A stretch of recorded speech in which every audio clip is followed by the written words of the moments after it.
ஜப்பானில் தற்போது 2 மிகப்பெரிய நிலநடுக்கங்கள் ஏற்பட்டுள்ளதால் அப்பகுதியை சுனாமி தாக்கும் அபாயம் ஏற்பட்டுள்ள தகவல் தற்போது அங்கு வாழும் மக்களையும் அனைவரையும் பெரும் அதிர்ச்சியில் ஆழ்த்தியுள்ளது. ஜப்பானின் தென்மேற்கு பகுதியில் அமைந்துள்ள மியாசாகி மற்றும் அதனை சுற்றியுள்ள பகுதிகளில் தற்போது மிகப்பெரிய அளவில் 2 நிலநடுக்கங்கள் ஏற்பட்டுள்ளது.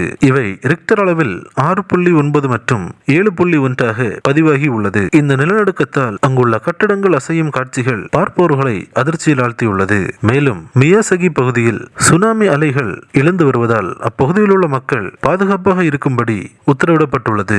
அங்கு தற்போது சுனாமி எச்சரிக்கை விடப்பட்டுள்ளதால் அங்குள்ள மக்கள் பெரும் அதிர்ச்சியில் காணப்படுகின்றனர். இந்த தகவல் தற்போது உலக அளவில் பெரும் பரபரப்பை ஏற்படுத்தியுள்ளது. கிறிஸ்துவுக்குள் பிரியமானவர்களே, ஜப்பானில் வாழும் மக்களை நம்முடைய ஜெபங்களில் நினைவு கூறுவோம். அங்கு ஏற்பட்டுள்ள சூழ்நிலைகள் மாறும்படியாகவும் மக்களின் பாதுகாப்பிற்காகவும் நாம் அனைவரும் நம்முடைய ஜெபங்களில் நினைவு கூறுவோம். கிறிஸ்துவுக்குள் பிரியமானவர்களே, இந்த தகவலை தவறாமல் உங்கள் நண்பர்களுக்கும் பகிருங்கள். எங்களோடு இணைந்து பயணிக்க இந்த சேனலை சப்ஸ்கிரைப் செய்து கொள்ளுங்கள். தேவன் தாமே உங்களை ஆசீர்வதிப்பாராக. ஆமென்.